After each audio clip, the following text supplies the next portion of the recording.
Hey guys, it's Katy at scrapinkaty.ctmh.com, and it is August, which means that I am joining members of the creative design team to bring you a bonus Love Your Stash challenge where we use things from our stash every month and encourage you to do the same and then hashtag CDT Love Your Stash. Now, I have pulled out the Make It From Your Heart Volume 3, and I'm using pattern 22. And then I've also pulled out some Seaside pattern paper. Now, Seaside was one of the Bring Back Your Packs a few months ago, so I definitely stocked up on some more for our trip to Playa a couple of years ago, and that is what I am going to be scrapbooking. Now, right here, I am just adding some ink to the edges of all those pattern papers. It's not a necessity per se, but on a lot of my layouts, I like to do it. If you've never tried it before, I encourage you. It just adds that extra pop and that separation in between the pattern papers. It doesn't take long, even though this is sped up. It didn't take long to edge distress all of these with a coordinating ink. So I'm almost finished with that, and then I will start laying out these layouts for our Tulum trip.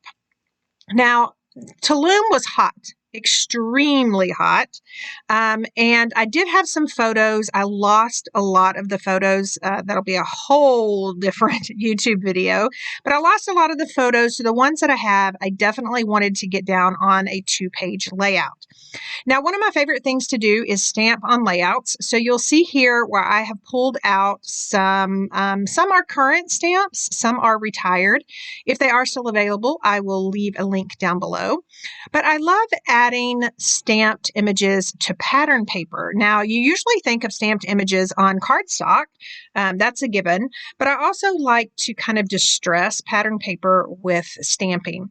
And so right here, I'm just creating this little these little clusters on the bottom of this lagoon polka dot paper that will go on my layout. And then up at the top of my layout, there, per the pattern that I used from the Make It From Your Heart how-to book, there's just an open space. So I have decided to use one of our 12 by 12 stencils and some of those lovely Distress Oxide inks to add a sunburst up at the top of the left page. And then at the top of the right page, I used just one of another stencil. It's a 12 by 12 stencil. You've seen me use it a lot. And I just added a little bit on the left and the right corners of that. Now, you did see me go ahead and edge distress that base cardstock that I'll be using, and that's French Vanilla, just to have some solidarity between the pieces on my layout. And then as far as assembling this layout, it really comes together fairly quickly. I just started at the bottom, and per the pattern, I just started layering those pieces on top of each other. They're flush to the left and right, and then flush to the piece underneath. And then right here, I'm showing you that I really loved that back side of this polka dot paper. But because my husband has an aqua or a lagoon color shirt, it just kind of clashed. So I loved using the polka dot side of this pattern paper because it still brought in the lagoon color of his shirt, but it just wasn't just so vibrant. You can see there, I kind of practiced with a couple of Distress Oxide inks on the back of that one layout to see which one I wanted to use. And then now we are ready for assembly. Now, at first, I tried to stay pretty true to the sketch that I'm using, which had two 4x6 landscape photos on the left, and then a 4x6 portrait on the right. So you'll see me play with these photos quite a bit. I ended up, I don't know if you guys do this, but when I'm really unsure about a certain, aspect of my layout, I always switch gears. So I switch gears to embellishing here in just a second. Cut apart a zip strip, and then you'll see here I'm playing with those photos again. In the end, I decided to flip the photo choices, and I'm going to use that portrait on the left and then the two landscape photos on the inside of the layout. And I'll do that same thing with the accompanying layout on the right. So I'm just going through my sticker sheet. I pulled off some stickers that I definitely wanted to use. I want to use that sun, so I've had it on my anti-static pouch to take the sticky off, so I can use some 3D foam tape here in a second.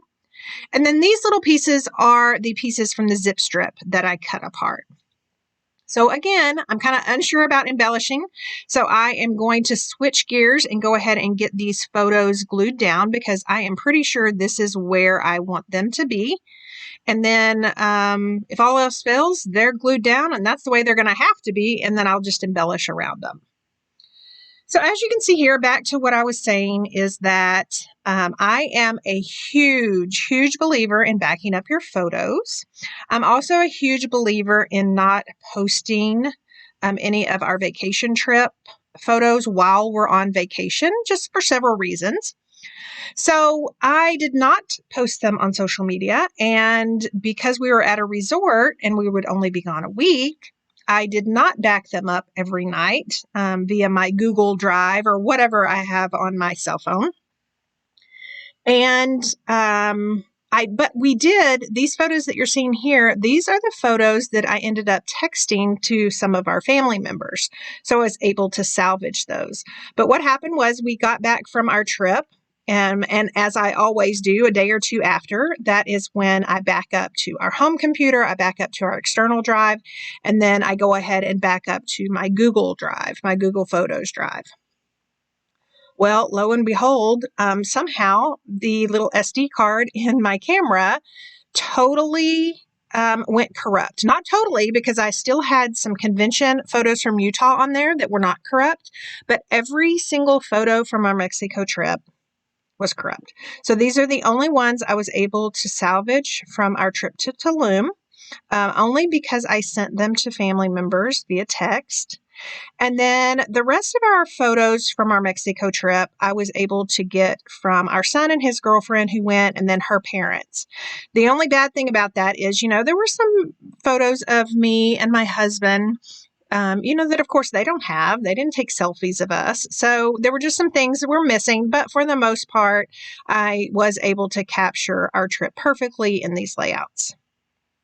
So sorry to get off track, but I wanted to definitely tell you the end of that story. So right here, I've just really sped it up. But I am just looking at the sticker sheet, and then I am looking at that zip strip that I cut apart just to kind of add some last minute embellishments. I did have that zip strip over on the left, so I wanted to bring that zip strip sentiments over to the right. And then, of course, I went ahead and added my journaling lines up at the top right over that Distress Oxide stenciling. So here is a look at the finished layouts.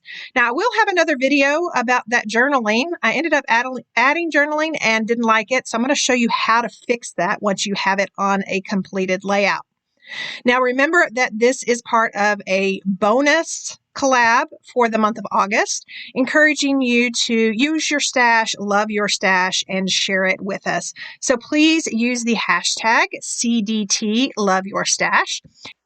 If you aren't already a subscriber, I would love for you to hit the subscribe button and go ahead and sign up for notifications so you'll be alerted the next time I post a crafty video. And again, thank you so much for watching. If you liked what you saw, please consider giving me a thumbs up and leaving a comment. Thanks, girls and guys. Have a great weekend.